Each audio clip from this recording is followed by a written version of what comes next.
दैव कोला एक रिचुअल है या इसके पीछे छुपा है एक गहरा साइंस? अगर सच बताऊं तो सिर्फ दैव कोला ही नहीं बल्कि कांतारा फिल्म के अंदर दैव कोला से जुड़ी हर चीज किसी न किसी साइंस का एक उदाहरण है। जैसे आदिवासी का बाघ से लड़ना, ये जातीय जीव विज्ञान को दर्शाता है, और मूवी के मिड में आदिवासियों का कपड़ा पहनना ये मानव शास्त्र विज्ञान को दर्शाता है। ठीक ऐसा ही मैंने इस वीडियो में 5 साइंस का चयन किया है जो दैव कोला के इर्द गिर्द घूमती है। तो चलो उन सभी साइंस के बारे में एक करके जानते हैं। सो हाय, मेरा नाम है विक्रम। मैं भी तुम्हारी तरह एक पागल फिल्म लवर हूँ जिसे फिल्म के अंदर साइंस और साइकोलॉजी को एक्सप्लोर करना काफी अच्छा लगता है, और इसी के तहत मैं अपनी कंटेंट सीरीज के 5 पिलर्स के जरिए हर पहलू को कवर करता हूं। और आज का वीडियो हमारे पहले पिलर यानी साइंस एंड साइकोलॉजी पर आधारित है। तो सबसे पहले मैं जिस साइंस की बात करूंगा उसका नाम है एनवायरमेंटल साइकोलॉजी। इस साइकोलॉजी के माध्यम से हम ये समझते हैं कि किसी भी फिल्म में पर्यावरण मानव के दिमाग को कैसे कंट्रोल करता है। मतलब जैसा पर्यावरण रहेगा वैसा ही इंसान का दिमाग और उसका व्यवहार रहेगा। अगर मैं इस चीज को डिटेल में बताऊं तो एनवायरमेंटल साइकोलॉजी ये दर्शाती है कि हमारे आसपास का माहौल, चाहे वो घर हो,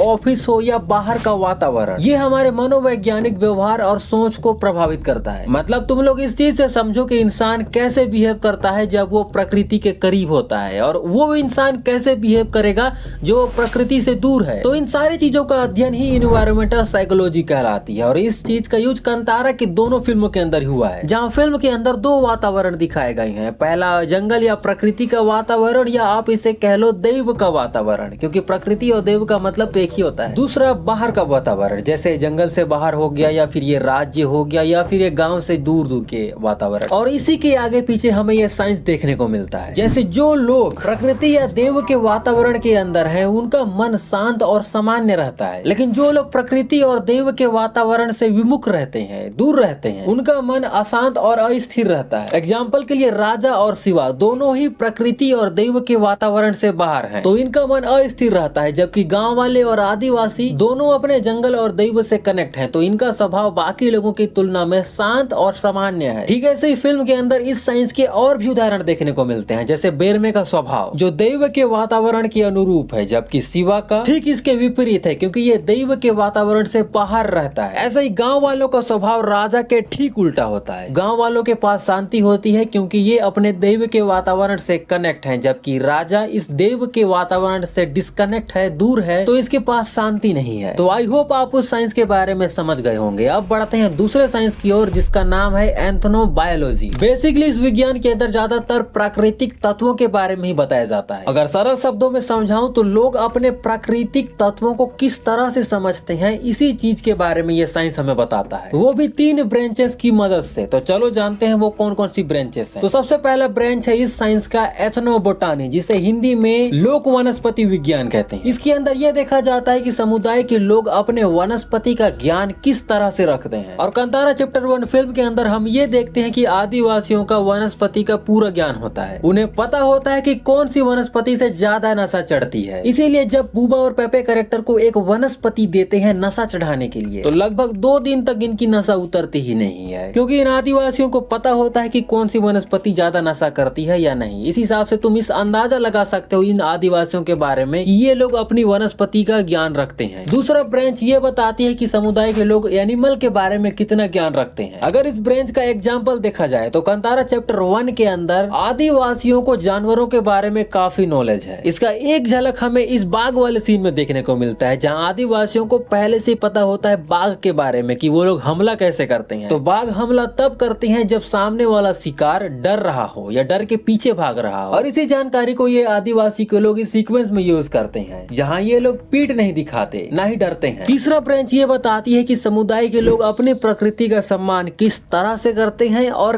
कैसे इसका उपयोग करते हैं। और सबसे बड़ी चीज, अन्य समुदाय के लोग कैसे दूसरे की प्रकृति से जुड़ जाते हैं, इस चीज के बारे में भी ये साइंस बताती है। जैसे कांतारा के दोनों फिल्मों के अंदर किस तरह से प्रकृति का सम्मान हो रहा है, इस चीज को दिखाया जा रहा है, और किस तरह से इनका उपयोग किया जा रहा है, ये भी दिखाया जाता है। एंड सबसे बड़ी चीज मैंने बात करी थी अन्य समुदाय के लोग किसी दूसरे के प्रकृति से जुड़ते हैं। तो फिल्म में कुछ लोग बांग्रा को छोड़कर कंतारा आ जाते हैं रहने के लिए, और ये चीज ये दर्शाती है कि अन्य समुदाय के लोग कंतारा के प्रकृति से जुड़ रहे हैं। तो ये भी इस चीज का, इस साइंस का उदाहरण है। ओके, अभी मैं जिस साइंस की बात करूंगा उसका नाम है इको साइकोलॉजी। इको साइकोलॉजी में हम प्रकृति और मानव के बीच के संबंध को समझते हैं। जैसे जब कोई इंसान प्रकृति से दूर चला जाता है तो उसके अंदर गिल्ट, एंजाइटी और स्पिरिचुअल एम्प्टीनेस आता है, लेकिन जब वो दोबारा प्रकृति से जुड़ता है तो वो हील होने लगता है। इस साइंस का उदाहरण कंतारा 1 ए लेजेंड फिल्म के अंदर बखूबी दिखाया गया है। वो ये है कि शिवा फिल्म के शुरुआत में अपनी प्रकृति या दैव से दूर रहता है, तब इसके अंदर एंजाइटी, गिल्ट और स्पिरिचुअल एम्प्टीनेस पाई जाती है। लेकिन जैसे फिल्म के लास्ट में वो अपनी प्रकृति या फिर देव से जुड़ता है तो वह हील होने लगता है। तो ये उदाहरण इको साइकोलॉजी को काफी अच्छे तरीके से दर्शा रहा है। इसके बाद हम बात करेंगे चौथे साइंस की, जिसका नाम है इंडिजीनियस नॉलेज सिस्टम। इसका मतलब ये होता है कि किसी भी समुदाय के लोग जब अपनी प्रकृति से कुछ नॉलेज सीखते हैं तो वह नॉलेज को पीढ़ी दर पीढ़ी उसके वंशज अपनाते हैं। यही है इंडिजीनियस नॉलेज सिस्टम। जैसे कंतारा चैप्टर 1 के अंदर आदिवासी के लोग जितने भी प्रकृति से जो भी काम करते थे, चाहे वो खेती करना हो या फिर अपने प्रकृति या दैव से जुड़े रहना, इन सारे नॉलेज को कई पीढ़ी के चले जाने के बाद भी उस आदिवासी के वंशज आज भी कंतारा 1 में अपना रहे हैं। तो ये है indigenous knowledge system science. Okay, अभी लास्ट में बात करते हैं उस साइंस के बारे में जिसके लिए आपने वीडियो को लास्ट तक देखा है। तो उस साइंस का नाम है एंथ्रोपोलॉजी, जिसे हिंदी में मानव शास्त्र विज्ञान कहते हैं। इस साइंस में हम इंसान के बिहेवियर, उसके कल्चर और उसके बिलीफ सिस्टम के बारे में समझते हैं, जिसे जानने के लिए 3 ब्रांच का उपयोग किया जाता है। पहला है कल्चरल एंथ्रोपोलॉजी। तो ये वो दर्शाता है कि इंसान कौन से रीति रिवाज और कौन से